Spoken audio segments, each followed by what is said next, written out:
So, this is a mess, and I honestly don't know what to do. For background, my parents have always played favorites.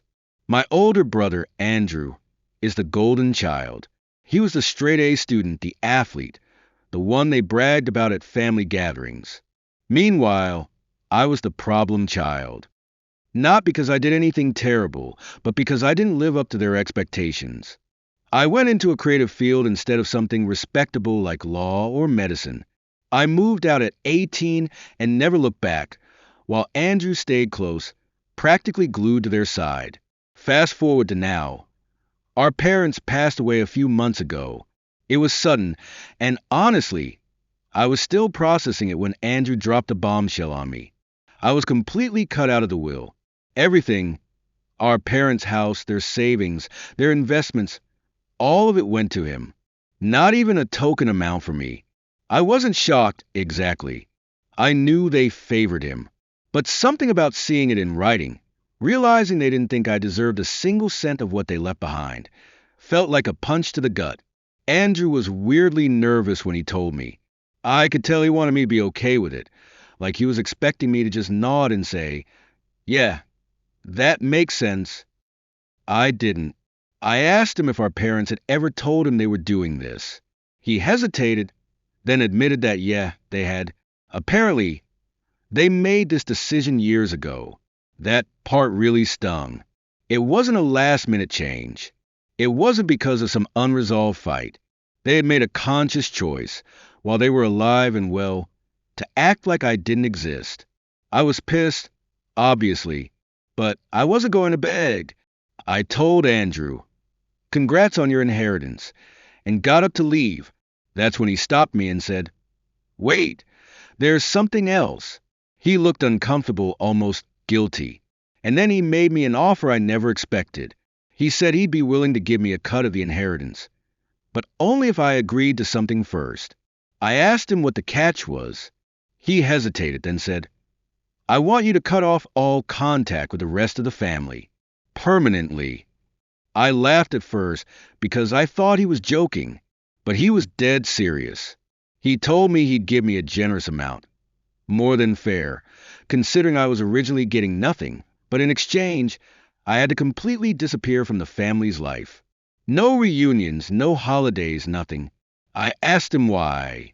He wouldn't answer, just kept saying, "It's better this way." I told him I needed time to think, and now I have no idea what to do. Taking the money would mean never seeing my extended family again. No more visits to our cousins. No more reconnecting with relatives who actually do care about me. It feels wrong. But refusing means I walk away with nothing. And I have a feeling there's something much bigger going on that Andrew isn't telling me. I just don't know if I want to find out. I didn't give Andrew an answer right away. I told him I needed time, and he said, "Take as long as you want." But I could tell he was nervous. The whole situation felt off. My parents were cruel, but even for them, cutting me out of the will completely was extreme. And Andrew? He was always their obedient little soldier.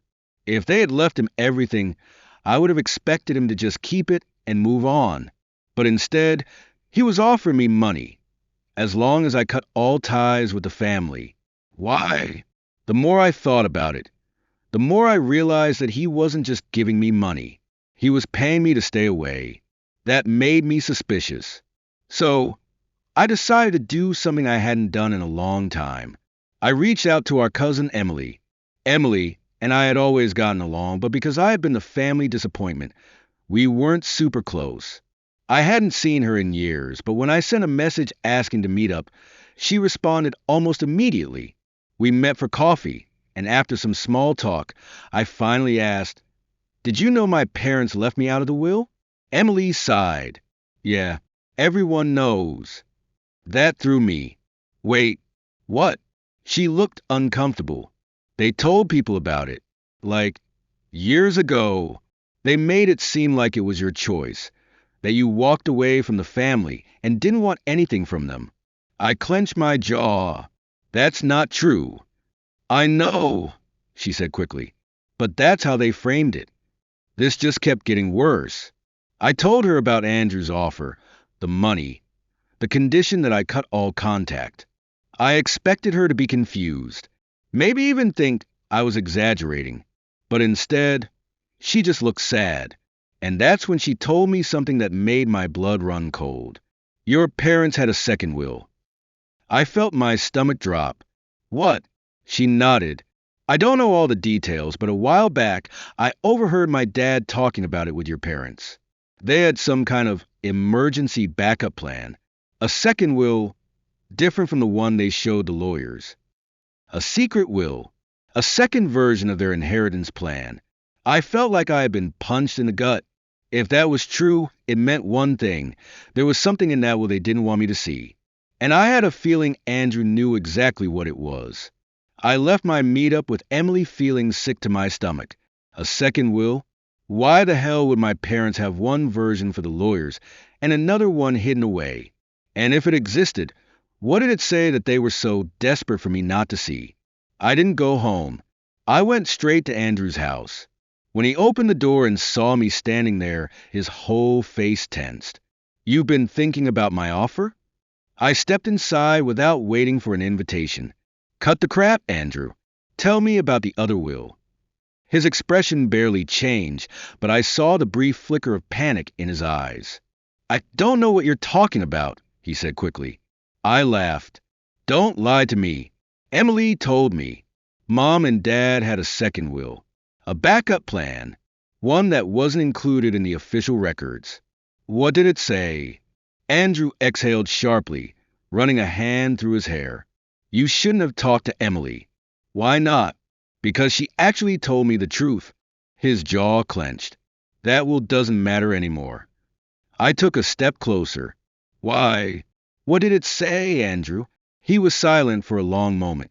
Then, finally, he muttered, "It would have split everything between us."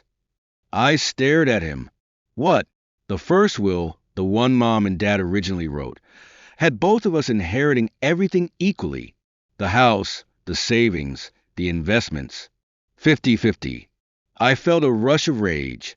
"So, when did that change?" Andrew hesitated. I pushed. "Andrew, when did it change?" He looked away. "After Dad got sick." That hit me like a brick. Our dad had a long illness before he passed, and during that time, Andrew was the one handling everything, his medical care, the finances, all of it.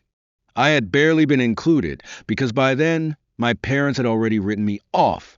"Are you telling me," I said slowly, "that the will was changed after Dad was sick?" Andrew didn't answer. I took a step closer, my voice lowering. Did he even know what he was signing? Andrew finally snapped. "It doesn't matter. I was the one taking care of them. I was the one handling the bills, driving Dad to the hospital, making sure everything ran smoothly. You were gone." I shook my head. "That's not an excuse. If you pressured him to change the will when he wasn't in his right mind." "He was still legally competent," Andrew interrupted. "Everything was legal. Legal, but not right." I felt sick. "So let me get this straight," I said. "You knew our parents originally intended for me to inherit half. Then Dad got sick, and you helped get the will changed, so you got everything." Andrew swallowed hard.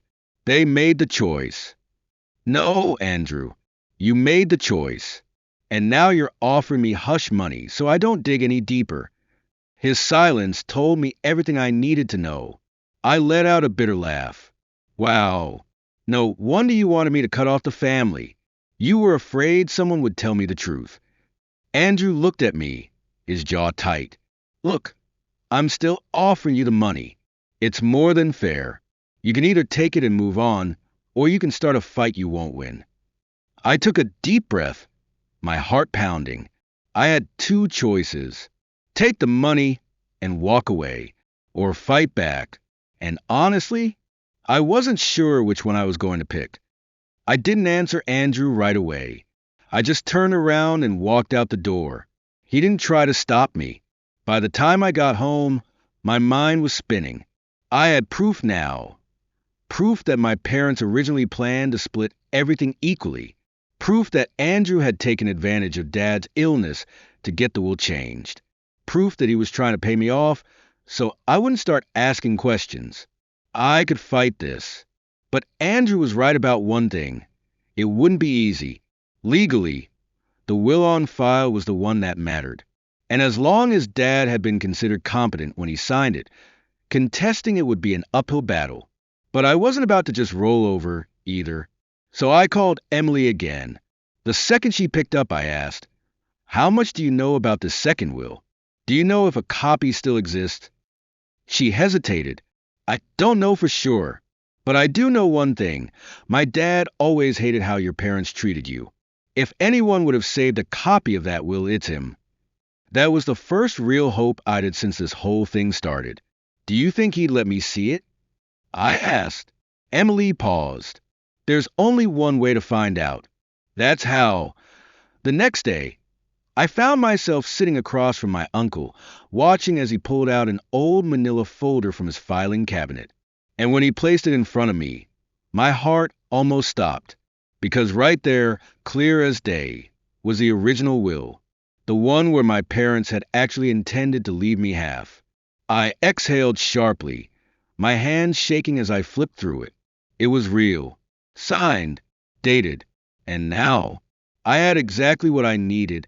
Andrew thought he could erase me. He thought he could rewrite history. But he had underestimated just how much I was willing to fight back. I stared at the original will for what felt like forever. This piece of paper changed everything. Andrew had lied.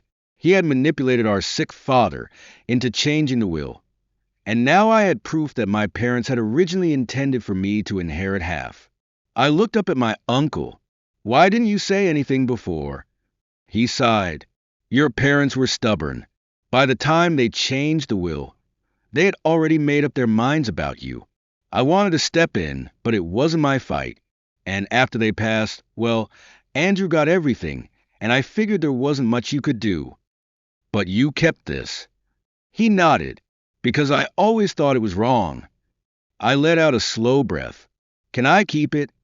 He hesitated for a second, then slid the folder across the table. "It's yours." I took it, and in that moment I knew I wasn't going to take Andrew's hush money. I was going to fight. The next day, I went straight to a lawyer. I laid everything out. The original will. The suspicious timing of the change. The fact that Andrew was so desperate to keep me quiet that he had tried to pay me off. The lawyer listened carefully, flipping through the documents. Then she looked up at me and said, "You have a case." I felt a rush of relief. "How strong?" She tapped the original will. "This is a big deal. The fact that you have a copy means we can challenge the validity of the second will. If we can prove that your father wasn't in the right state of mind when it was changed, or that Andrew influenced him, we could get it thrown out completely." I clenched my fists. "And if that happens?" She smiled. "Then the estate gets divided the way it was originally meant to be. 50-50. I sat back in my chair, exhaling sharply. Andrew was not going to like this. "Let's do it," I said. I didn't tell Andrew right away. I let him think I was still considering his offer. Let him sit there, comfortable, believing he had won. And then, 2 weeks later, he got served with legal papers. The moment he got them, he called me. "Are you out of your mind?" he snapped. "Nice to hear from you, too. Jesus, you're actually suing me?" I smiled. "No, Andrew. I'm challenging the will. You know, the one you had changed while Dad was too sick to fight back." He was silent for a second. Then he growled, "You don't have proof." "I do, actually." I paused, then dropped the bomb. "I have the original will." I could hear his sharp inhale. "And guess what, Andrew? It says I was supposed to get half. So now, you get to explain to a judge why that suddenly changed after Dad got sick." He didn't say anything, so I kept going. "I gave you a chance to do the right thing. Instead, you tried to buy me off like an idiot. Now, we do this my way." "Jesus Christ," he muttered. I grinned. "See you in court, little brother." Then I hung up, Andrew thought he had erased me. He was about to learn that I don't disappear that easily. The court battle wasn't quick, but I was ready for it. Andrew, of course, tried to act like he was a victim. He hired a lawyer, one of those expensive ones that rich people use when they want to look innocent in front of a judge. His whole strategy was to make me seem like some greedy, bitter sibling who just wanted a piece of money that wasn't mine. But here's the thing, I had receipts. I had the original will, which clearly stated that my parents had intended to split everything equally. I had witnesses, family members like Emily and my uncle, who knew about the original agreement and were willing to testify. And I had Andrew's own words, in the form of text messages where he had literally tried to pay me off to stay quiet. My lawyer tore through him like a paper bag. The moment Andrew was asked why the will was changed after Dad got sick, he fumbled. He tried to act like it was just what our parents wanted. But when asked if Dad was in a clear state of mind during the change, he started stammering. Then, my lawyer pulled out medical records. Dad had been on strong medication when the will was changed. Medication that had documented side effects, including confusion and impaired decision-making.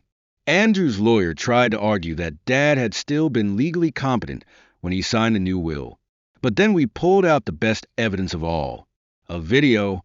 My uncle had saved a video from one of our last family gatherings before Dad passed. In the clip, Dad was visibly confused, struggling to remember details, slurring his words slightly. It was clear that he wasn't fully there. And this was around the same time Andrew had convinced him to change the will. The judge wasn't impressed. At the final hearing, the court ruled in my favor. The second will was thrown out. Everything reverted back to the original will, which meant Andrew didn't get everything anymore. He got half, and I got exactly what I was supposed to. After the ruling, Andrew refused to talk to me. He stormed out of the courtroom like a child throwing a tantrum, muttering something about how I had ruined everything. Ruined what? Exactly? That he couldn't steal from me? That he actually had to share? I didn't care. For once in my life, I didn't feel like the forgotten child. I felt whole. And I knew, without a doubt, that my parents would be furious if they were still alive. But honestly, that made winning even better. After the court ruling, I expected Andrew to try something else. Maybe another legal stunt. Maybe some desperate last-ditch effort to hold on to everything. But instead, he just disappeared. I didn't hear from him. No angry texts. No phone calls. Nothing. At first, I thought he was just licking his wounds. But then Emily told me the real reason. He had burned through most of the inheritance already. Turns out, in the months between our parents' passing and the lawsuit, Andrew had spent like crazy. He upgraded his house, bought a new car, invested in some dumb business ideas that didn't pan out. He had assumed he would never have to share, so he lived like a king. And now, he was left with half of what he thought he had. Meanwhile, I got my fair share. It wasn't just about the money. It was about the principle, about proving that I wasn't some disposable failure like my parents had always treated me. I used my inheritance wisely. I paid off debts, invested, and made sure that I would never, ever have to rely on anyone else again. As for my family, I kept Emily in my life. She had been honest with me, and that meant something. But Andrew, my extended relatives who had stayed silent, the ones who only cared about me after I won, I let them all fade into the past. For the first time in my life, I was truly free. No expectations. No family guilt. No regrets. Just me, finally standing on my own, where I belonged all along. TLDR. My parents always favored my older brother, Andrew, and completely cut me out of their will while leaving him everything. When I confronted him, he offered me hush money, but only if I agreed to cut all ties with the family. Suspicious. I dug deeper and found out there was an original will that split the inheritance 50-50, but Andrew had manipulated our sick father into changing it. I took him to court, proved the will was changed under questionable circumstances, and got the original will reinstated. Andrew ended up with half instead of everything, and I got what I was meant to inherit all along. Afterward, I cut off my toxic family, kept a few good people in my life, and finally felt free.